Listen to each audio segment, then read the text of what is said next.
North Korea has carried out another high-profile weapons drill, test-firing 2 strategic long-range cruise missiles in what it described as a demonstration of nuclear combat preparedness amid rising regional tensions. According to the state-run Korean Central News Agency, KCNA, the launches were conducted on Sunday over the Yellow Sea, west of the Korean Peninsula, under the direct supervision of leader Kim Jong-un. The exercise was aimed at assessing the combat capability and counter-offensive readiness of long-range missile units as Pyongyang continues to warn against what it views as escalating military pressure from the United States and South Korea. KCNA reported that the cruise missiles remained airborne for more than 2 hours before accurately striking their designated targets at sea. State media released footage showing the missiles being launched and impacting targets, underscoring what officials described as the reliability and effectiveness of the weapons system. Kim Jong-un expressed great satisfaction with the results of the drill and reiterated his commitment to the unlimited and sustained development of North Korea's nuclear combat forces, according to the report. South Korea's Joint Chiefs of Staff, JCS, confirmed the launches, saying it detected multiple cruise missiles fired at around 8 a.m. local time from the Sunan area near Pyongyang. The South Korean military said it remains on heightened alert and is closely coordinating with the United States to monitor developments and respond to any potential provocations. Pyongyang framed the missile test as a defensive measure. KCNA said Kim emphasized that verifying the reliability of the country's nuclear deterrent was a legitimate exercise of its right to self-defense and war deterrence, particularly in response to what North Korea considers growing external security threats. The comments were reported by Agence France-Presse, AFP, which noted that North Korea often portrays such weapons tests as reactions to joint U.S.-South Korea military activities. The timing of the launch comes shortly after North Korea revealed progress on what it claims will be its first nuclear-powered submarine. Last week, KCNA published images of Kim inspecting a large submarine under construction in an indoor facility, accompanied by senior officials and his daughter, Kim Joo-ae. Pyongyang has suggested the vessel could eventually be equipped with nuclear-capable missiles, a development that would significantly expand its maritime strike capabilities. Kal Malak Yahweh, Wa Yahushai, Bahashem Rachak Wadash. Double honors to the elders of GMS Ruel, blessings unto those men, and blessings and salutations to the Akim out there in truth, pushing this word in all sincerity and in honesty. With that being said, Shalom Israel Barakatah. Today's lesson, the weak are now strong.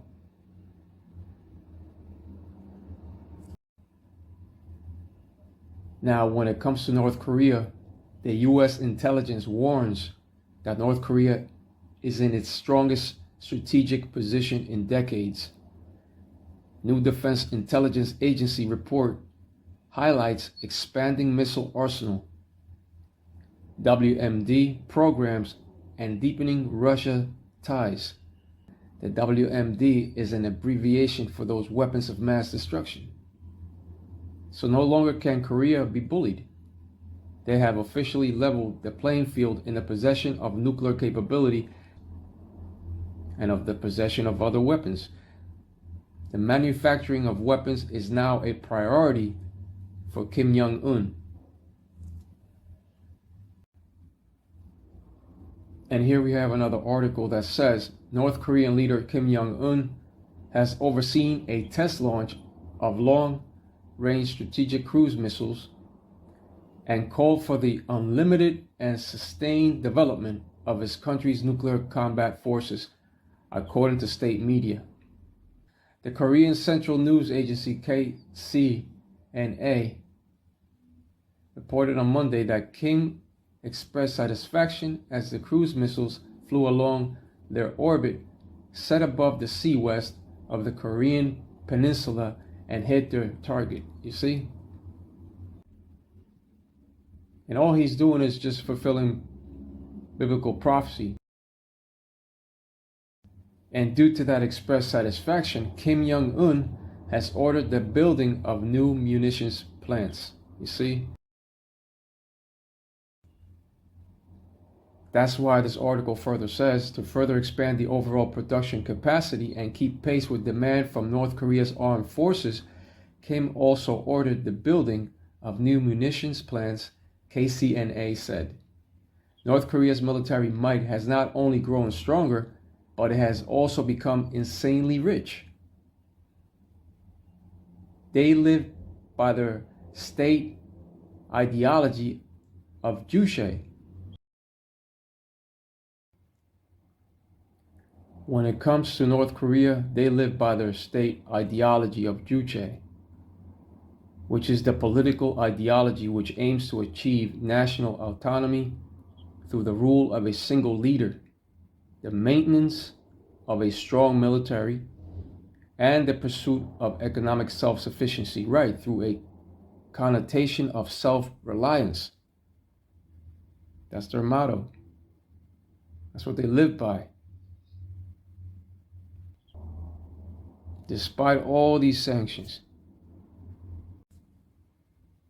And back then, when these smaller countries practically had nothing, they were bullied by the bigger superpowered countries. But now, we are headed to 2026, and the little guy can no longer be bullied.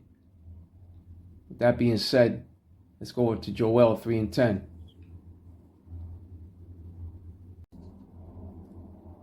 Joel 3:10, beat your plowshares into swords and your pruning hooks into spears. Let the weak say, I am strong. Right, let the weak say, I am strong. This is in reference to smaller countries such as North Korea and Iran possessing nuclear capability. And these nations are also strong due to the trade support and backup of these other superpower nations such as Russia and China. North Korea itself, in that trade agreement, is shipping weapons to Russia, according to South Korea's intelligence reports. And even though Esau Edom weakens the nations through their sanctions, these smaller countries are no longer weak, but strong in possessing nuclear capability, drones, and other sorts of military weaponry. These countries are now helping one another.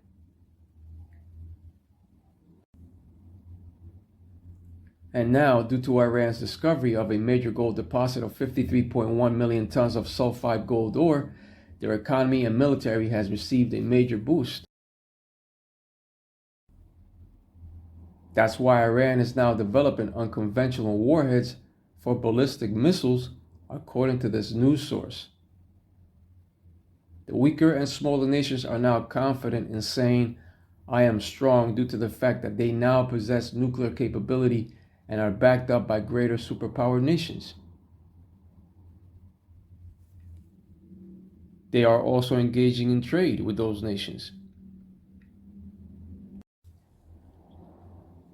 This is why the scripture of Joel 3:10 has said once again, let the weak say, I am strong. In other words, the little nation can no longer be bullied. The weaker nations have now leveled the playing field when it comes to the arrows of destruction.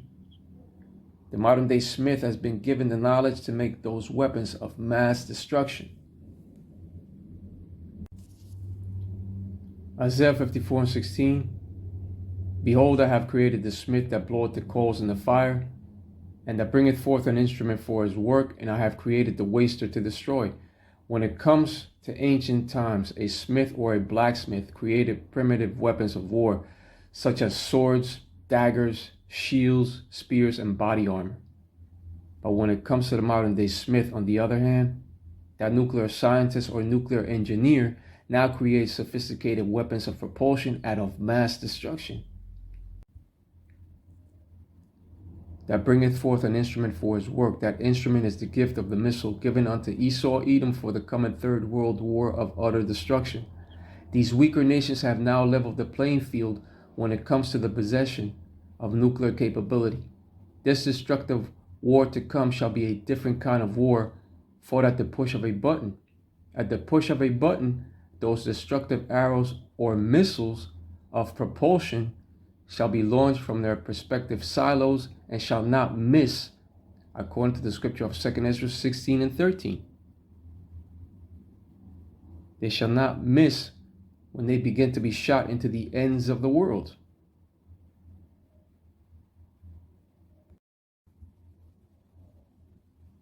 Second Esdras 16 and 13. For strong is his right hand that bendeth the bow. His arrows that he shooteth are sharp and shall not miss when they begin to be shot into the ends of the world. The day cometh when these sharp arrows shall be shot into the ends of the world. The ends of the world is in reference to modern day Babylon the Great, which is America. These 200 million missiles shall not miss, and neither shall they break their ranks in flight. These swords that shall be bathed in heaven, according to that scripture of Isaiah 34 and 5, shall fall upon modern day Idumea. And Idumea is a Greek way of saying Edom and represents modern day America. Modern day Babylon the Great shall become the lake of fire once those arrows are let loose out of their silos. When it comes to those swords of the Lord taking flight, none shall be brought down, none shall malfunction, and none shall miss to hit their strategic targets. Because the Spirit of the Lord, Yahweh Bahashem Yahushai, shall be guiding them to strike all their strategic targets. They shall not miss. Not even a golden dome shall help. They shall not miss. Modern day Babylon the Great shall be utterly destroyed from coast to coast. This is the will and purpose of the Lord, Yahweh Bahashem Yahushai, according to the scripture of Jeremiah 51:29. Jeremiah 51:29 says, and the land shall tremble in sorrow, for every purpose of the Lord shall be performed against Babylon, to make the land of Babylon a desolation without an inhabitant.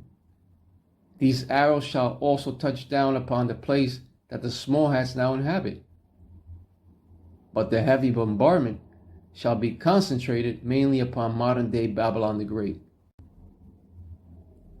Once these arrows of mass destruction touch down, that great earthquake shall emerge, and that landscape and scenery you once knew upon modern day Babylon the Great shall change drastically in that besom of destruction.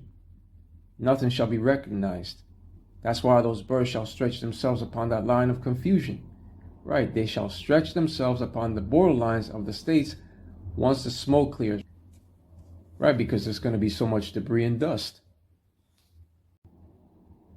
When it comes to those mighty men, they shall be awakened to bring about the weapons of the Lord's indignation, which speaks of his righteous anger. So great tribulation and war cometh. The Lord is a man of war also, according to the scripture of Exodus 15 and 3. He controls the chess pieces of the earth when it comes to those militaries. As soon as that CHIP MOTB of Revelation 13 and 16 is implemented upon the world, that inevitable third world war cometh quickly. Revelation 11 and 14, the second woe is past, and behold, the third woe cometh quickly. Woe means destruction, meaning that the second world war has passed, but the third world war cometh quickly. It shall come quickly when they pass the RF to the ID CHIP of Revelation 13 and 16. First cometh that wicked and cancerous CHIP of Revelation 13, 16 through 18, and then cometh that third world war of utter destruction. So much tribulation is coming to this earth. But in order for righteousness to dwell upon the earth, all these biblical prophecies have to come to pass. The scripture of 2 Esdras 6 and 9 has said, for Esau is the end of the world, and Jacob is the beginning of it that followeth. Esau represents the wicked of the earth, and Jacob represents the righteous that are next in line to rule over the earth. Right, you so-called Negroes, Latinos, and Native American Indians. With that being said, Kalalau Malak Yahweh, Wa Yahushai, Bahashem, Rachak Kudash, and double honors to the elders of GMS Ruwell. Blessings unto those men, and blessings and salutations to the Akim out there in truth, pushing his word in all sincerity and honesty. With that being said, Shalom Israel, Barakatah. Shalom.